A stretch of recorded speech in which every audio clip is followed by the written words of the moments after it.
to the Frustrated CEO podcast. This podcast is specifically for you, the frustrated CEO. Our goal in this episode and all future episodes is to tackle the topics that are keeping you awake at night, things that from our own experiences or from feedback that you've given us as the CEO, things that frustrate you, things that you wish were better or different within your organizations. My name is Patrick Lyons. I am here with my amazing colleagues, Leb Tannenbaum and Patsy Feeman. And today we're going to be talking specifically about how to thrive in chaos. We're just at the start of 2021.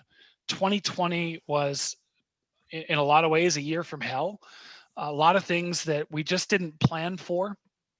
Obviously, pandemic and crazy, not just U.S. market, but global markets, layoffs, all the things that keep a CEO awake at night. A lot of the companies that we know that we've worked with have struggled. Obviously, I think we had our own struggles in 2020. And yet there are companies that had banner years in 2020. They had record years. They had growth, profitability that even they didn't anticipate going into the year. So why is it that some companies were able to thrive and others just try to survive? Now, I want to say this, and then I want to bring my colleagues in. I want to say this to you, the listener.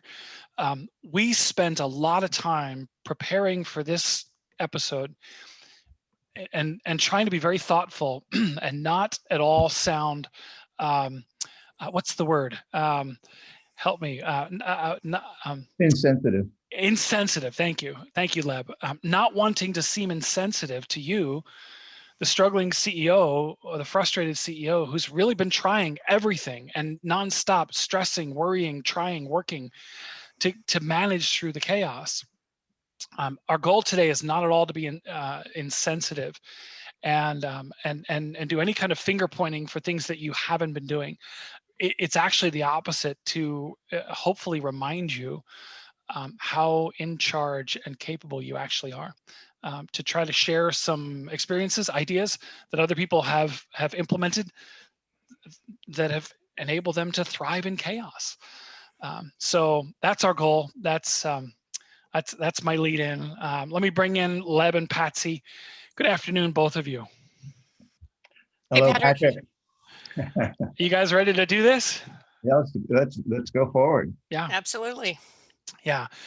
Okay, so our goal today, really, we thought that it would be interesting to do a couple of case studies, a case study or two, depending upon how much time we have, to really dig into organizations that we know of specifically that have managed to thrive in the midst of chaos. And then in the process of doing that, maybe unpack, figure out why, what are they doing? What have they done? How were they able to thrive in the chaos? And these are case studies of CEOs and companies that are either in the middle of chaos still or have managed to come out of it. So Leb, I'm gonna hand it off to you to start. Share with us, an example, a case study of a company in chaos. Maybe help us set the stage. What was the chaos? And then what were some of the characteristics of the CEO? What did he or she do to come out of it? Okay, yeah. Well, let's frame it, give you a little background. This company is a global company, and the person that we're referring to as the CEO, when we initially started working with them, was not the CEO. And historically had never been a CEO. So that's just a little piece there. The leadership team that he was working with and basically inherited had two people specifically who were at each other's throats like 24/7. It was relentless. Just decided that they could not get along, had no desire to get along, and those verbal and email fights and volleys and had repercussions that rippled through the entire organization. So everybody knew it. And here comes this new CEO who's been around the company and an experienced person in their industry, and has a broken leadership team. Mm. If I'm not And mistaken, how long had those two leaders not been talking to each other? Do you do you remember? It had been a while, right? well, from what we know, it was at least 18 months to 2 years. Yeah. That's a long time for everybody else. And they're all in one location, right? So it's this one So building. they are all in one location, although one does travel. Mhm. And the travel led to even more inflammatory emails. And another thing that was very interesting, and maybe you see this in your organization, listener, is that because that was the nature of their relationship, they didn't pick up the phone to talk to each other, Mm. but they were basically running two large foundational elements of what could make this business thrive in chaos. The chaos was um, similar to what a lot of us have been going through, right? The chaos was the pandemic. The chaos was, um, wildly shifting markets. Some of that worked in their advantage at some point. Some of it was, unpredictable. The chaos was in the supply chain. The chaos was in logistics and things that at times you really felt like it was out of control. You had no control in. And the chaos then was in the culture, because the culture was suffering with the way these two pillars executives were interacting with each other or not interacting with each other. And there was also a portion of the business that was failing. Mm. And it was failing in kind of a slow death kind of a way. And everyone also knew that. And it was actually, from my perspective, throwing gas on the fire, Yeah. because it was a bone of contention, maybe a piece of shame for someone who launched that initiative, and the finance person who knew, to the penny how unprofitable it was. It was chaotic because they had not turned a profit in over 2 years. Mm. And all that to be said, the last thing I'd say is their styles are different. And the CEO had kind of a introverted, detail-oriented, thoughtful, and planned approach to doing business. And so if you can kind of get that picture, you're maybe you're the matador and here's these two bulls and capes are flying all the time. That's what we walked into. That's where we learned some of what we would share. Mm. Um, I would say there are a lot of things that the CEO did that really are pretty easily categorized as enabled him to thrive Mm. in the midst of all this chaos.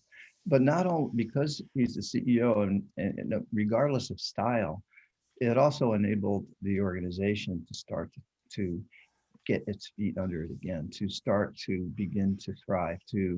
And so one of the things that I'd say there is, this person remained eminently coachable. He did not think that as the CEO, he had to find all the answers, come up with all the answers, direct traffic, do whatever, have people do whatever he thought needed to be done. He was humbler than that. I think there was wisdom in that. And by remaining eminently coachable, um, I would say here was another thing that we noticed is he lit his fire about learning. So whether, he was 30, 40, 50, 60, I don't think age matters. He lit his fire about learning. And it became a joke among us because we would give him 3 books to read, and we would anticipate maybe at the end of 3 months, those 3 books would be read, and he would have read them in 2 weeks. Mm. He wanted to engage in that way. And I think he was actually listening to books, but he was relentless in that way. And it really was visible to others that we have a CEO who is taking on learning, who recognized he didn't have all the answers. And then as he started to read, recognized there was no expectation that he would have all the answers, right? He's like, who has all the answers in the midst Right. of a pandemic, here on the West Coast, in the midst of raging fires and, people smoked into their homes and markets that, were affected globally because they operate in many different time zones in many different places in the world.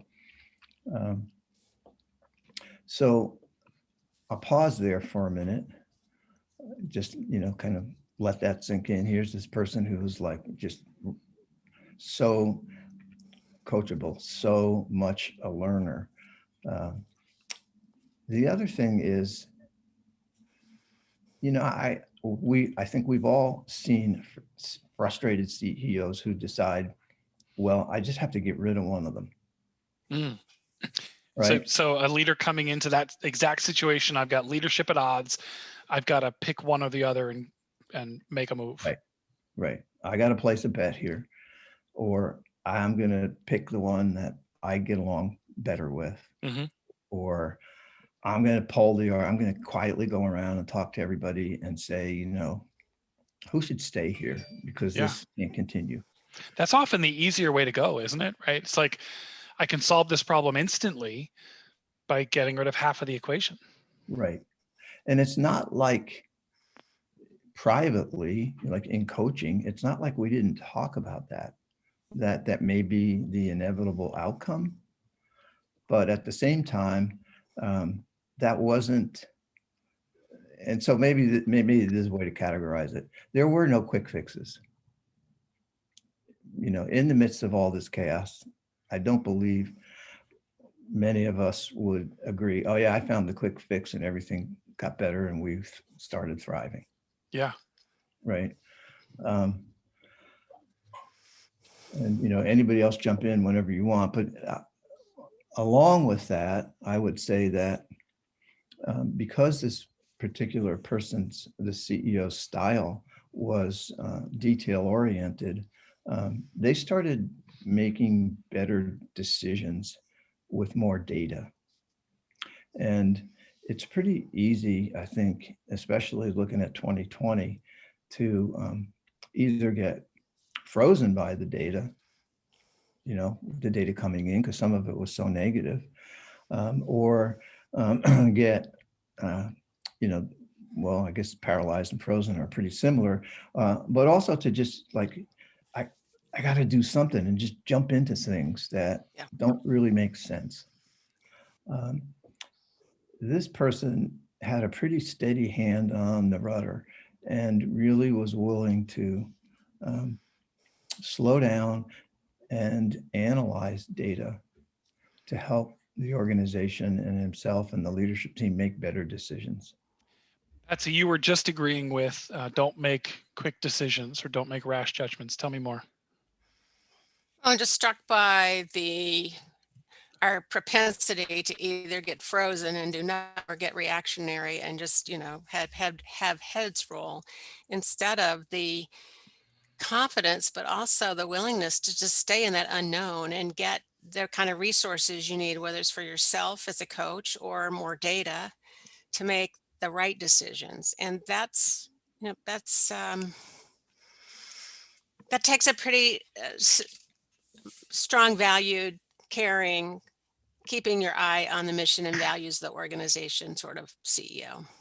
Okay, so since you went to mission and values, how to the listener, the CEO of a company that has a set of mission and values in the company, how would you coach someone, or how would you suggest a listener lean on or leverage the mission and values to help navigate their way through the chaos? Well, if you're asking me that question, I know there's a manufacturing company we've worked with, and they were up against some really tough decisions. They didn't know how they were going to make them, and then it was a big aha moment. That they make all their decisions through the lens of their core values. So they actually use their core values as filters or as a lens Mhm. for what was important to them to make decisions. And everybody in the organization then understood why they made the decisions they made. So it was much more widely accepted. Yeah. Yeah.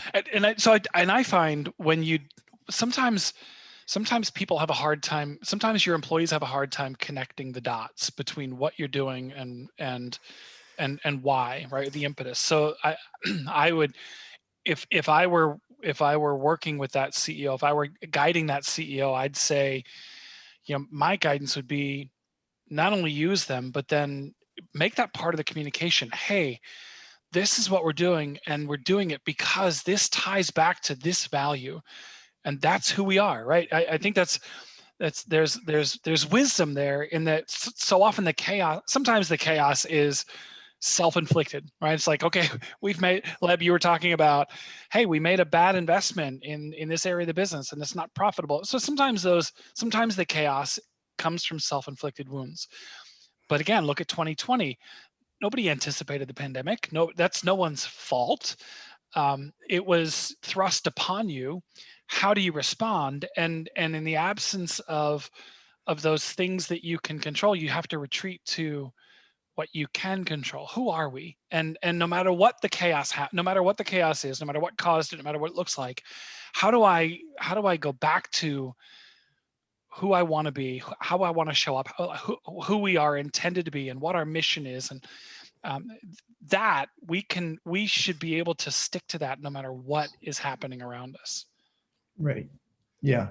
No, that's really good. That I wouldn't say that happened all the time, but that happened.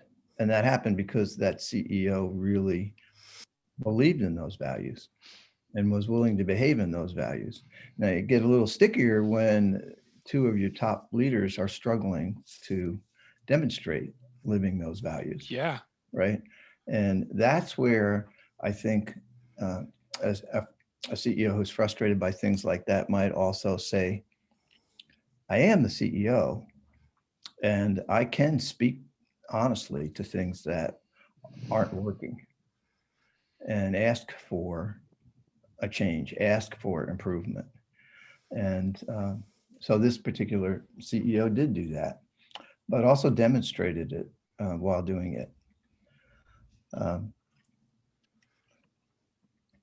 I think we also see, especially in these times, how important communication is, and how important thoughtful communication is. So I'll contrast one CEO to another. We're working in one organization where when it became apparent that people were going to be working at home, the COVID-19 communication first draft was very fearful. And it was fearful of people not working, fearful of loss of productivity, and it included some pretty heavy language about what you have to do and when you have to be on your computer and when you get to sign off your computer and things like that. Well, that really isn't the kind of communication that I think fits into the headline of this topic around helping people thrive in the midst of chaos. Because for some people, working from home became instantly delightful. But for a lot of people, a whole other layer of chaos entered because they had children and the children couldn't go to school or they didn't have any real place to set up a home office, whatever that. And so, in contrast, it's like, I would say another characteristic of thriving in the midst of chaos is being a good listener, really, really listening and demonstrating that you're listening and that you care about what your people are going through, because it's uneven. I mean, everything about 2020 seemed to be uneven. there are tough decisions that need to get made. And again, I think another thing that we saw is um, a CEO, a person who's going to thrive in this environment is not is going to surround themselves with some people that they can open up to, that they can be vulnerable and transparent with, that they can ask questions of, maybe, and it could be someone in your family, right? It could be a trusted advisor who's got nothing to do with consulting or nothing to do with the business itself, but it's just somebody that you have a relationship with, who you can talk to, or you can talk to about something personal. Mhm. Um, and so I see that as well. Um, Yeah, I'll something like say it. that. Yeah. Yeah, just this week, I was talking with a business owner who's feeling the financial impact of COVID, right? She's a photography business that she owns, and I asked, I said, so who do you have either within your industry or outside of your industry that you can mastermind with, that you can connect with on a rhythmic basis, where somebody else who can, kind of understands what you're dealing with, and you can, again, it's where you have to show up, right? It's because it's very easy in chaos to just withdraw. It's very easy to get overwhelmed and just withdraw. And so who can you find? I'm speaking to the listener. If that's you, I said this in our first episode. The saying is the two loneliest jobs in the universe are pastor and CEO, because you're supposed to have all the answers, and you can't. Who can you talk to? You can't get on the phone or get into a conversation with somebody and say, I have no idea how to navigate through this chaos.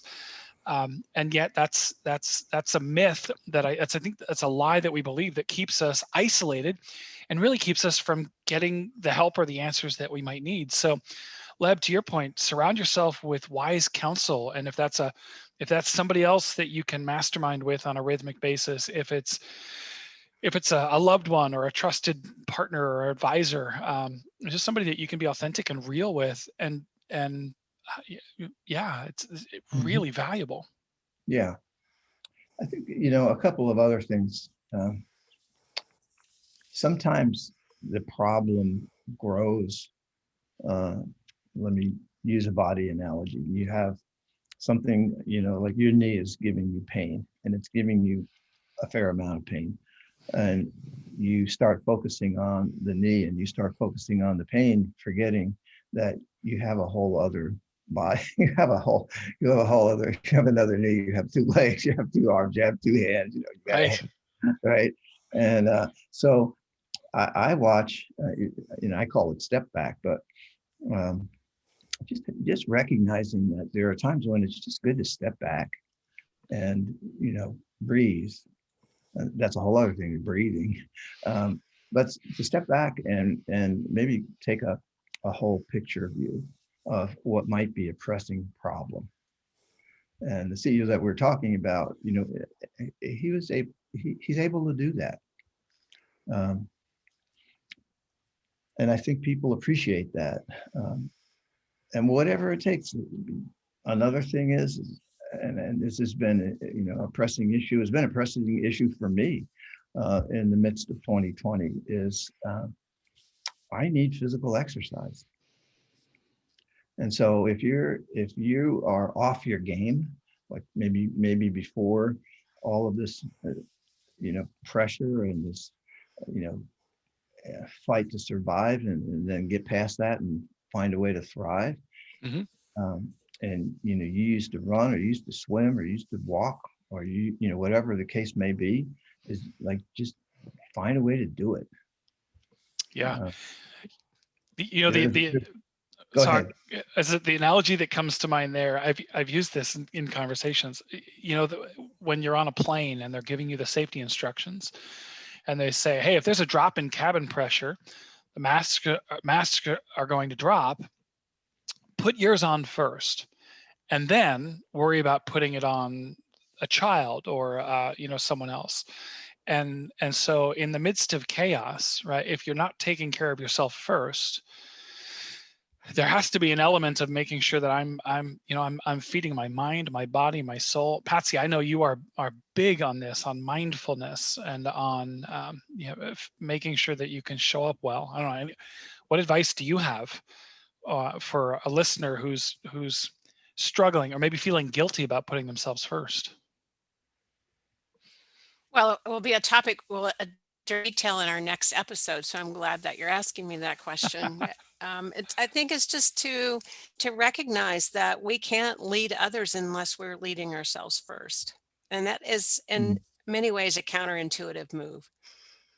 Just Mhm. like in the airplane, it's counterintuitive to put my mask on first, but that is really what is needed, because if we don't have our whole self um, to bring forward, it's hard to lead anybody else, Mm. or we lead other people astray. So That's interesting. And it's unintentionally, right? It's unintentional. absolutely. I I think that would fall into the category of doing the wrong things for the right reasons. Right? The right reason is I want to take care of others. I'm going to put myself a little further down on the list, but by doing so, to your point, I can inadvertently lead others astray. Mhm. That's so true. Um, Yes, in some regards, for me, it takes us full circle back to where Lab started, in terms of talking about this organization that had a senior team that had breakdowns, it had supply chain issues, it had one department that wasn't, that was in financial trouble. And instead of going in and kind of getting frozen or reacting, the new CEO looked at the landscape, took a moment to breathe and get centered and really look at what was going on to really make some clear decisions. And in some regards, whether he realized it or not, he was leading himself first because he Mm. wasn't reactionary or frozen. mhm. Yeah, that's really good, Patsy. And I think, the other thing is, you're so not in this alone.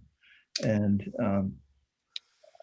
this CEO recognized that there was greatness in these two people who were struggling in their relationship with each other. Mm.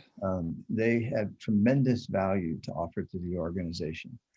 And then, you take it out further, um, to the people who were, to some degree, heroically doing their jobs. And you know, you can either acknowledge that in whatever way you do, verbally, a note, a quick email, a text message. But I think stated appreciation plays into thriving in the midst of chaos as well, Mm. right? There's a lot of people pulling in the same direction, trying to, steady things or right the ship or whatever analogy you want to use when things get chaotic. And when you see that and you say it, or you see someone who's doing something, um, under the circumstances that's extraordinary, speaking it has a lot of value. And it doesn't have to be, a ritual, but it certainly can become a habit. And Yeah. I would say in this case, this habit kept growing for this particular person because he was recognizing people who were really doing their best, giving their best. And that didn't come naturally. This is an introverted person that doesn't come naturally, Yeah. perhaps, but it was the authenticity of the communication always brought it home, even if it's just a couple of words. So for the listener, let's bring this story current. You talked about how when you first started, when you first got connected with this company, they'd had a few years in a row of losing money, right, coming in less than profitable, a lot of chaos, very dysfunctional leadership team. Where are they now? They're they're in good shape. That They was are a profitable. softball question. It was a softball question because I happen to know. I mean, look, they're certainly not where they want to be yet. There's still a lot of growth that needs to happen in that leadership relationship, right? And those two leaders. But I will say that the CEO doing all the things that we've talked about, and and then some of the other things, and we'll summarize in a minute in our Let's Get Practical. But that CEO showing up and being consistent and doing all those things really sets a tone. That's just, I guess, one last thing I was thinking about how do you lead a team through chaos? And how do you lead a team through the dysfunction? And one of the analogies that I'll ask sometimes is, if you're in a crowded movie theater and it's on fire, who are you going to follow? Are you going to follow the person who stands up and says, "Follow me, I know where the exit is"? Or are you going to follow the person who's screaming, "Oh my God, we're all going to die"? So there's an extent of being consistent and predictable and calm and optimistic and just like owning that you are in charge.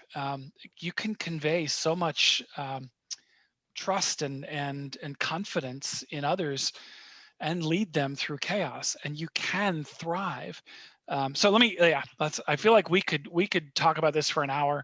Let's talk about, let's get practical. I made a lot of notes from each of you and your input. Thank you. You guys are awesome. I just love having these kinds of conversations with you. Hopefully you, the listener, found it interesting. When I think about Let's Get Practical, these are the points that I heard from both Leb and Patsy today. First, surround yourself with wise counsel, right? Don't try to do this on your own. You may have a lot of great answers, but it's still a really good idea. In the midst of chaos, you don't want to guess wrong. So surround yourself with wise counsel. Second, step back and remember to look at the big picture. It's very easy to become myopic in chaos and really zero in on one or two things. Don't forget to step back and look at the big picture and find opportunities, and how can you look at things differently, and what would that added perspective bring you. Third, take care of yourself first. As Patsy alluded, and I have to admit, Patsy, when I asked you that question, I forgot that that's an upcoming episode. So there's a little teaser for you, the listener. Tune in to our next episode. We're going to be talking about taking care of yourself first. But that's a key strategy for leading others through chaos. Take care of yourself first. Put your mask on, and then look around and figure out whose mask needs help being put on. Number 4, make sure that you are recognizing others for showing up. Right? It's that stated appreciation. Make sure that you're encouraging others. Sometimes we'll hear, "Why should I recognize somebody for doing their job?" And my answer is, well, don't you want them to keep doing it? Right? It's hey, there's nothing wrong with saying, "Hey, I just appreciate that I can always count on you." Right? In your mind, it may not be above and beyond, but they're still showing up in the midst of chaos. Recognize them. Your words are wind in the sails. Number 5, stay coachable, right? Be humble, recognize you don't have all the answers, and go seek them out, find them, more data in the pool. Number 6, and it's kind of along those lines, because you're coachable and you don't know everything, try to learn as much as you can, right? Leb, you talked about that CEO reading books faster than you could assign them, right? Just go learn, more perspective, more data in the pool. Number 7, avoid looking for quick fixes, right? Not firing one or the other, but figuring out what's the long-term play, what's the best thing for this organization. How do I, how do I keep a long-term perspective and not get wrapped up in the chaos where I have to do something today? And I think the last one is every decision that you make in the midst of chaos, make it through the lens of your values and your mission. Why do you exist? And how do you want to show up as an organization? And if that's your litmus test, if that's the lens that you're making your decisions through, then it doesn't matter what comes at you. You can at least know at the end of the day, you're being true to who you are as an organization, and your people they'll find consistency and comfortability in that alone. So, Leb and Patsy, what have I left out? I got a couple I'd add. Leb Yeah. was talking about the value of more data, of getting sufficient of data before making critical decisions. Yeah. That was That's good. one. And the CEO's willingness to didn't have all the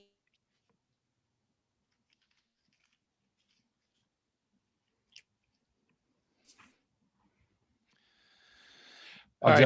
I'll jump in, Well, Patrick. we can actually pause. I can tell Fern that Patsy froze there, and we can. Yeah. Yeah. He can So edit that out. yeah, he can add that part. Yep. I think there's just a couple of other things. It's okay to be creative. So you could potentially run some brainstorming sessions just to see what ideas are out there. Run an affinity process. Do something that gets the wheels turning, maybe because it may take creativity to thrive in the midst of chaos. Mm-hmm. I think it also, and this will be an upcoming podcast as well. It may be chaotic. It doesn't mean you can't have any fun, or does it mean you can't have any fun? So that's part of the question. Little teaser. Yeah. Can you have fun in the midst of chaos or a pandemic? But just tied to that, the last thing I'd say about it is whatever makes you smile.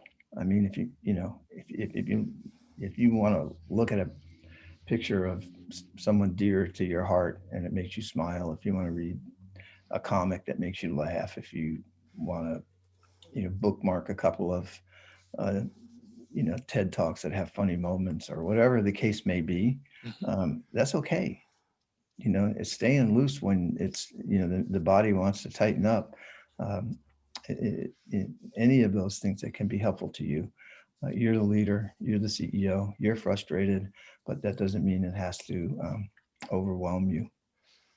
Right. And you can thrive. If you're thriving, the organization responds. Amen. That they say the single greatest impact on any organization is the senior leader. So if you, the senior leader, are not having fun, and it won't be long before the organization picks up on that, and they'll feel like they're not allowed to have fun either. So good. Well, I want to thank you, Patsy and Leb, for your insights, your perspective today. Hopefully we've done justice to this topic, that it's been encouraging to you, the listener, and not insensitive. We know that you are doing what you can. Hopefully one or two things that you can take away. One of the things we believe is that if nothing changes, nothing changes. So do something, find something, take something away from today that you can implement. All that said, thank you for sticking with us the whole time. If you like, or if you like this podcast, please share it with other frustrated CEOs that you know. Head on over to thefrustratedceo.com and subscribe to the podcast. Just help us get more word out to more frustrated CEOs. And tune in again for upcoming episodes like when is it okay to have fun again? And you got to lead yourself before you lead others. With that, we'll let you go.